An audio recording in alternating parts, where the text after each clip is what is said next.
మన ప్రభువైన యేసుక్రీస్తు నామములో అందరికీ శుభములు తెలియచేయచ్చు ఉన్నాను. దేవుని యొక్క మహాకృప వల్ల మనము మరొక దినమును 7వ రోజును చూచే ధన్యత దేవుడు మనకు దయచేసి ఉన్నారు. అందును బట్టి దేవాతి దేవునికి నేను కృతజ్ఞతాస్తుతులు చెల్లిస్తూ ఉన్నాను. ప్రియులారా, దేవుని మహాకృప వలన మనమందరం మరొక రీతిలో ఈ విధంగా కలుసుకునే ధన్యత దేవుడు మనకు దయచేశారు. ఈ నూతనమైనటువంటి దినమును బట్టి, ఆధ్యాత్మిక జీవితాన్ని బట్టి ప్రభువుని నేను ఎంతగానో స్తుతిస్తూ ఉన్నాను. ప్రియ విశ్వాసులారా, ఎలా ఉన్నారు? అంతా క్షేమంగా ఉన్నారు కదా? ప్రభు యొక్క కృపలో మనము క్షేమంగా సంతోషంగా ఉండడానికి ఈ 40 దినములు ఏర్పాటు చేయబడి ఉన్నవి అను సంగతిని మరవవద్దు. నీ ఆధ్యాత్మిక జీవితాన్ని క్రీస్తులో బాగుగా నీవు కట్టుకోవాలని నేను ప్రభు పేరట మీకు తెలియచేయచ్చు ఉన్నాను. ప్రియులారా, ఈ భారభరితమైన పరిచర్యను మీరు ప్రోత్సహిస్తున్నారు, ప్రార్థిస్తున్నారు, అనేకులకు ఈ వర్తమానాలు అందిస్తున్నారని నేను నమ్ముతూ ఉన్నాను. ప్రియ సంఘమా, విశ్వాసి, ఈ దినము 7వ రోజు కొరకు ఏర్పాటు చేయబడిన దైవలేఖన భాగములు మీకా గ్రంథము 3వ అధ్యాయం 8 నుండి 12 వచనాల వరకుల భాగం, లూకాసు వార్త 21వ అధ్యాయం 5 నుండి 9 వరకు ఉన్న భాగం, ఉత్తర ప్రచుత్తర భాగము 79వ సంకీర్తన. నేటి అంశము గర్వభంగము, ప్రైడ్ ఫాలెత్. ప్రియ విశ్వాసులారా, దేవుని ఉచితమైన కృపలో మనకు ఇవ్వబడిన ప్రతి అంశము కూడా క్రీస్తు శిలువకు సమీపముగా మనం చేస్తుందని, దేవునిలో మనలను ఆత్మఫలం ఫలించులాగా ఉపయోగకరంగా ఉంటుందని నేను నమ్ముతూ ఉన్నాను. గర్వభంగము, అహంకార పతనం. గర్వం వల్ల ఏ విధమైన పతనం కలుగుతుందో మనందరికీ తెలుస్తున్నటువంటి అంశమే. అయితే ఈరోజు దృష్టాంతముల ద్వారా పరిశుద్ధ గ్రంథములో లోతులోనికి మనము వెళ్ళాలని ప్రభు పేరట మీకు నేను తెలియచేయచ్చు ఉన్నాను. ప్రైడ్ ఫాలెత్. గర్వము అనేది చాలా భయంకరమైనటువంటి పాపం. ప్రభువు గర్వము ఏమాత్రం ఉండకూడదని ఆజ్ఞయిస్తూ ఉన్నాడు. ఇర్మియా గ్రంథం 13వ అధ్యాయం 15వ వచనంలో, కీర్తన 62:10లోను కూడా గర్వము మీరు పడకండి, గర్వపడకుడి అని ప్రభువు ఆజ్ఞ ఇచ్చినటువంటి సందర్భాలు మనం చూస్తూ ఉన్నాం. ప్రారంభంలోనే లూసిఫర్ అనేటువంటి ప్రధానమైనటువంటి దేవదూత, సాతాను అపవాది, యెషయా గ్రంథం 14వ అధ్యాయం 12 నుండి 14 వచ్చిన భాగంలో మనం చదివినప్పుడు పైనుండి క్రిందకు పడడానికి ప్రధాన కారణం తన్ను తాను హెచ్చించుకోవడమే. సింహాసనానికి పైగా దేవునితో సమానంగా హెచ్చించుకునేటువంటి సందర్భంలో గర్వంతో దేవునితో సమానంగా ఉండాలి అనేటువంటి తలంపు ద్వారా దేవుడు అపవాదిని క్రిందకు తోసినట్లుగా మనం చూస్తూ ఉన్నాం. గర్వము అంత భయంకరమైనటువంటి పతనాన్ని తీసుకుని వస్తుంది. ప్రియ విశ్వాసి, గర్వము అనేది ఎలా వస్తుంది? గర్వభంగము మనకి ఎలా వస్తుందంటే, అంటే గర్వం ద్వారా వచ్చేటువంటి పరిణామాలు ఎలా ఉంటాయి అనేది మనం ఆలోచన చేస్తే మనల్ని తగ్గించేదిగా ఉంటుంది. అంటే మనము గర్వం వలన చాలా పెట్టరేగిపోతూ ఉంటాము అని అంటారు కదా, అలాగా కన్ను మిన్ను కానరాకుండా ఉన్నారు అని బయట చాలాసార్లు మనం ఈ పదజాలం వాడతాం. అది పూర్తిగా తగ్గించేస్తుంది. గర్వం ఎవరైతే ఎక్కువగా కలిగి ఉంటారో వారిని అదే గుంతలో పడేలా చేస్తుంది. సామెతలు 29:23 ప్రకారంగా మనం చూడొచ్చు. నాశనానికి ముందు గర్వం నడుస్తుంది, సామెతలు 16:18లో మనం చూస్తాం. అంత మాత్రమే కాదు, మోసక్రియలలో చిక్కుకునేలా చేస్తుంది. ఎవరైతే మోసక్రియలు చేస్తారో గర్వం ద్వారా వారి మోసక్రియలలో వారే చిక్కుకుంటారు. కీర్తన 10:2. అణిచివేయబడుదురు, కీర్తన 18:27. ప్రతీకారము అనేది వారికి ప్రభువు ఇస్తాడు గర్వంతో ఉన్న వారికి. కీర్తన 31:23. వారి ఇల్లు పెరికివేయబడుతుంది, సామెతలు 15:25. అంత మాత్రమే కాదు, ఎవరైతే గర్వంతో ఉంటారో అలాంటి వారు దేవునికి హేయమైన వారిగా పరిగణించబడతారు. ఇన్ని రకాలైనటువంటి గర్వభంగము వారి జీవితంలో కలుగుతుంది. వారిని గర్వంతో ఉన్న వారిని ఏమంటారంటే గర్వాంధులు అని మనం పిలుస్తాం. గర్వాంధులు దేవుని కంటే కూడా సుఖ అనుభవాన్ని ఎక్కువ ప్రేమిస్తారు అని వాక్య భాగంలో మనం చూస్తాం. తిమోతి 2వ పత్రిక 3:4 అంటే ఎవరైతే గర్వంతో ఉంటారో అలాంటి వారు సుఖాన్ని, లోకానుసారమైన విషయాల్ని ఎక్కువగా ప్రేమిస్తారు. అలాంటి వారు గర్వాంధులుగా మిగిలి దేవుణ్ణి లెక్క చేయకుండా వారికి నచ్చిన జీవితాన్ని వారు జీవిస్తారు. అదే ప్రవచనాలను మీకా తన ప్రవచనాలలో ఆ రోజు ఆనాటి ప్రజలకు, అంటే మీకా ప్రవచనాలు చేసినటువంటి కాలం 742 నుండి 687 సంవత్సరాల మధ్య కాలంలో ఆయన ప్రవచనాలు చేశారు. అప్పటి రాజులు యోతాము, అమజ్యా, హిజ్కియా రాజుల కాలంలో ఆయన ప్రవచనాలు చెప్పినట్లుగా మనం చూస్తూ ఉన్నాం.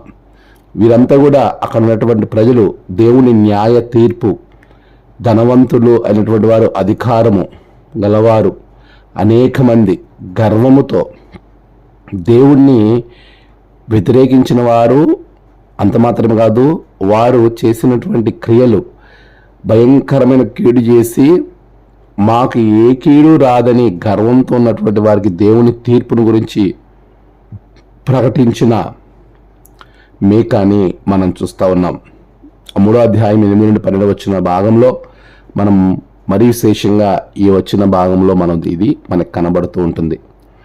కరెక్ట్గా 586లో 99 సంవత్సరాలకి వారి మీదకి దేవుని తీర్పు నెబుకద్నెజరు రూపంలో వచ్చింది.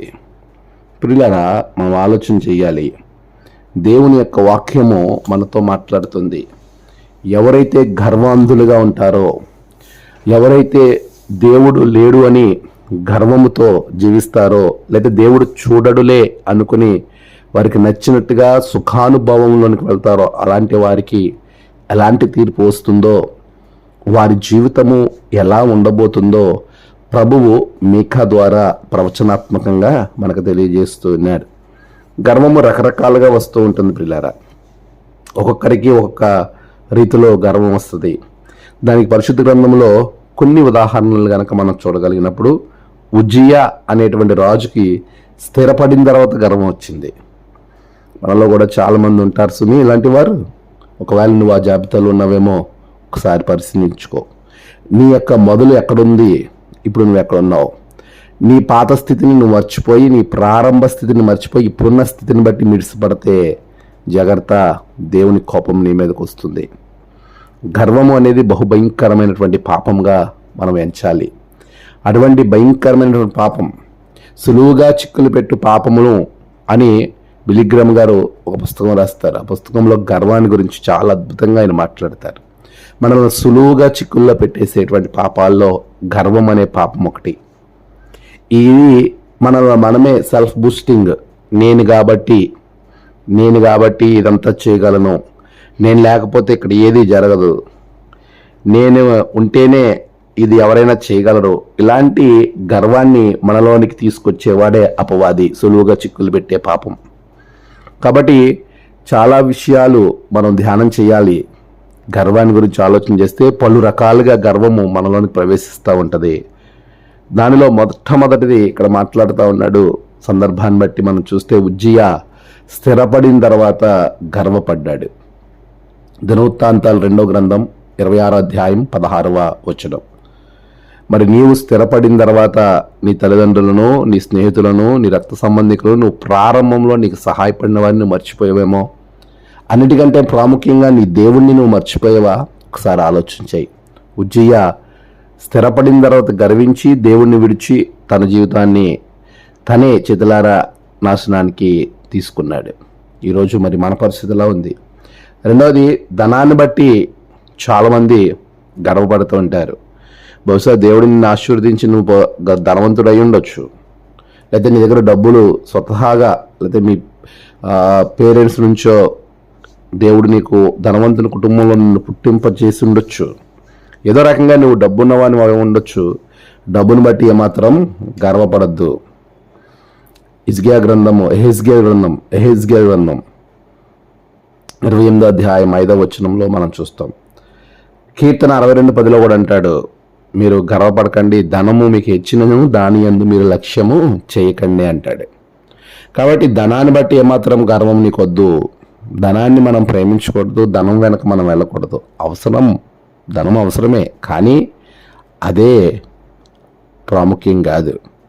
ధనం పెరిగినప్పుడు దాన్ని బట్టి మన చుట్టూ ఉన్నవారిని మనం వదిలిపెట్టి గర్వంతో మనం ఉంటే దానికి తగిన మూల్యం మనము దేవుని యొద్ద నుండి చెల్లించుకోవాల్సి వస్తుంది, గర్వభంగం కలుగుతుంది. అదే రీతిగా సౌందర్యమును బట్టి ఎహెజ్కేలు గ్రంథం 28:17 చెప్తాడు, సౌందర్యాన్ని బట్టి గర్వం. ఇక్కడ ఒక విషయాన్ని నేను మీకు ప్రస్తావించడానికి ఇష్టపడతా ఉన్నాను. సౌందర్యాన్ని బట్టి అంటే నీకున్నటువంటి తలాంతులను బట్టి దేవుడు నీకు సౌందర్యం ఇచ్చాడు, లేకపోతే గాత్రం ఇచ్చాడు, ఇంకా మల్టీ టాలెంట్స్ ఏవైతే నీకు ఉన్నాయో దానిని బట్టి నువ్వు ఎప్పుడూ గర్వపడకూడదు, మిడిసిపడకూడదు. నువ్వు బహుశా బాగా పాడి ఉండొచ్చు, బహుశా నువ్వు అందంగా ఉండొచ్చు, బహుశా నువ్వు ఇంకా ఏదేదో తలాంతులు కలిగి ఉండొచ్చు.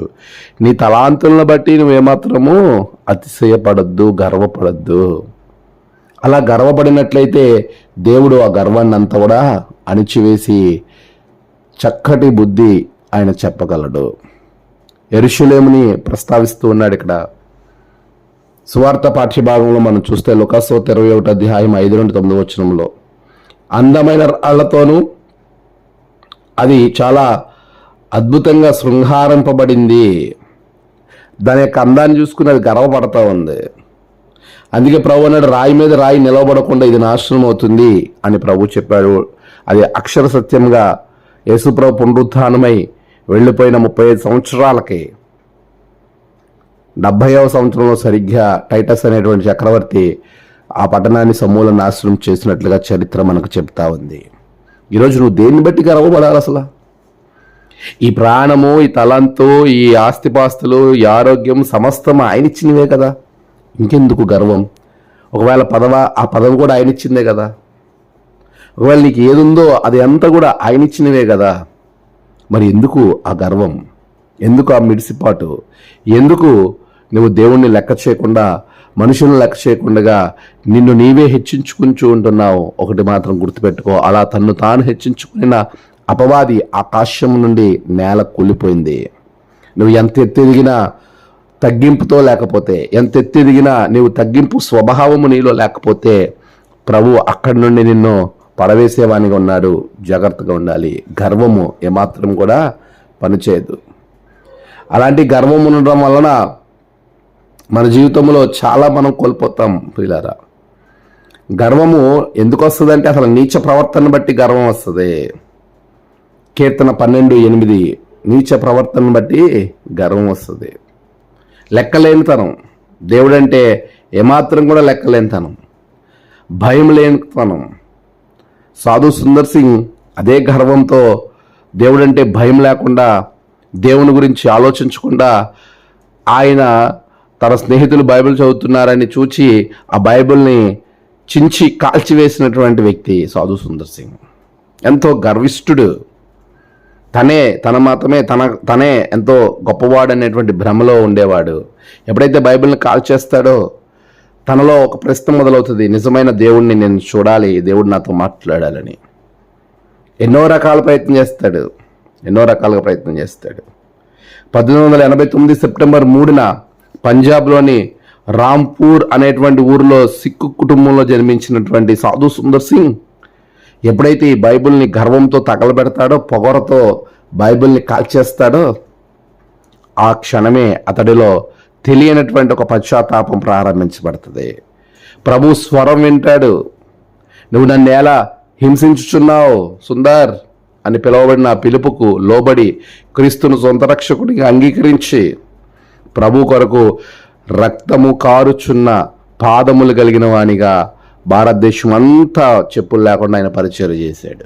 అద్భుతమైన సేవ చేశాడు సాధు సుందర్ సింగ్.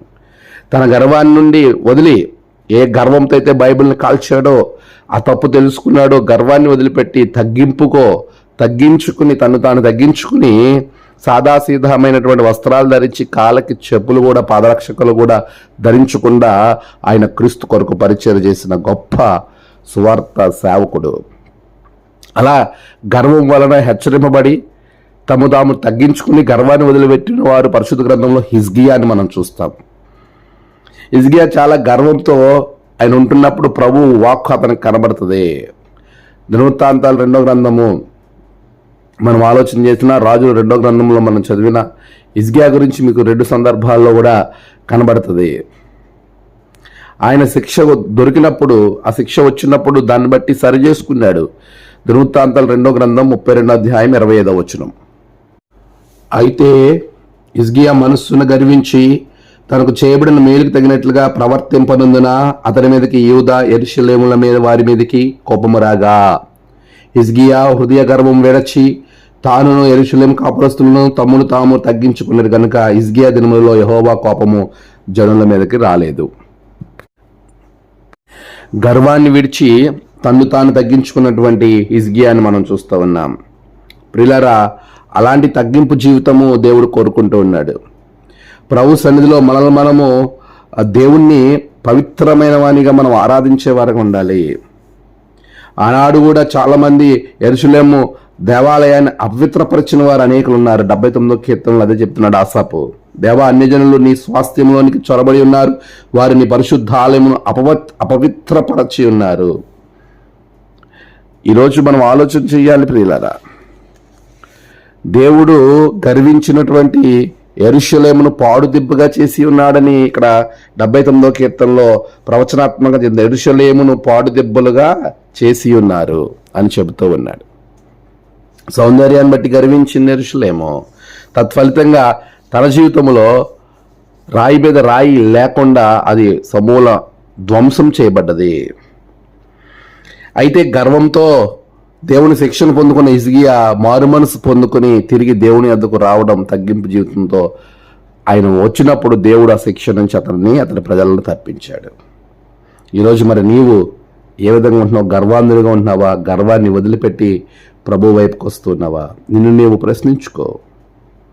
ఎందుకంటే దేవుడు మన గర్వాన్ని బట్టి బాధపడేవాడిగా ఉన్నాడు. ఇర్మియా గ్రంథం 13:17. మన గర్వాన్ని బట్టి అయినా ఏడుస్తాడు. మనం గర్వంగా ఉంటే అయ్యో నా కుమారుడు నా కుమార్తె దేవుని యొక్క శిక్షకు పాత్రులుగా మారిపోతున్నారే అని ఆయన ఎంతగానో ఏడుస్తాడు. కాబట్టి గర్వాన్ని వదిలిపెడదాం. హిజ్కియాలా మన మనసులు మార్చుకుందాం. సాధు సుందర్ సింగ్ లాగా మన మనసులు మార్చుకుందాం. దేవుని వైపుకు తిరుగుదాం ప్రియులారా, దేవుని వైపు తిరుగుదాం. యెరూషలేము అందాన్ని బట్టి అతిశయపడి నాశనమైంది. ఆనాటి మీకా ప్రకటించినటువంటి అక్కడ ఉన్నటువంటి ప్రజలు వారికి ఉన్న దాన్ని బట్టి భయంకరమైన కీడు చేసినా కూడా పొగరుతో మాకు ఏమీ జరగదులే అని గర్వాంధులుగా వారు మిగిలిపోవడం వల్ల దేవుడు వారికి కీడుని తీసుకొచ్చాడు. కానీ ఈరోజు దేవుడు వాక్కుని కనబడుతుంది. గర్వాన్ని విడిచిపెట్టు, భయభక్తులతో జీవించు. క్రీస్తు శిలువను చేరుతున్నటువంటి నీవు క్రీస్తు శిలువ రక్తధారలో మనము శుద్ధీకరింపబడి మనము ఆయన శిలువ నీడన ఒదిగి ప్రభు చిత్తం కొరకు మనము ప్రాధేయపడదాం. అటు వారిని దేవుడు ఖచ్చితంగా ఆశీర్వదిస్తాడు. గర్వము మనకి ఏమాత్రము తగదు. ఆ పాపాన్ని విడిచిపెడదాం. దేవుని వైపు తిరిగి దేవుని ఆశీర్వాదాలు పొందుకుందాం. అట్టి కృప ప్రభు మీకు అనుగ్రహించును గాక. ఆమేన్. ప్రార్థన. సర్వశక్తిమంతుడా గొప్ప దేవానికి వందనాలు. ఇదిగో నీ బిడ్డలను దీవించండి, ఆశీర్వదించండి. సౌందర్యం ద్వారా అతిశయబడిన యెరూషలేము పాడుదిబ్బగా మార్చబడ్డది. ప్రభా, పొగరుతో దేవుని మాటలను లెక్క చేయనటువంటి ఆనాటి ప్రజలకు మీకా ద్వారా హెచ్చరిక వచ్చింది, వారు శిక్ష అనుభవించారు. కానీ ప్రభువా, మేము మా జీవితాలు సాధు సుందర్ సింగ్ వలె, హిజ్కియా వలె గర్వాన్ని విడిచి నీ వైపుకు తిరిగి ఆశీర్వాదం పొందుకున్న వారంగా మమ్మల్ని మరల్చమని, శిలువ ద్వారా మమ్మల్ని ఆకర్షించమని, తగ్గింపును మాకు మాదిరిగా ఇచ్చిన దేవా, నీవు మాతో ఉన్నందుకు వందనాలు. బిడ్డలను దీవించండి. యేసు నామమున ప్రార్థించి వేడుకొంచున్నాం తండ్రి. ఆమేన్. తండ్రి, కుమార, పరిశుద్ధాత్మ త్రియేక దేవుని దీవెన మీకు తోడుగా ఉండి నడిపించును గాక. ఆమేన్.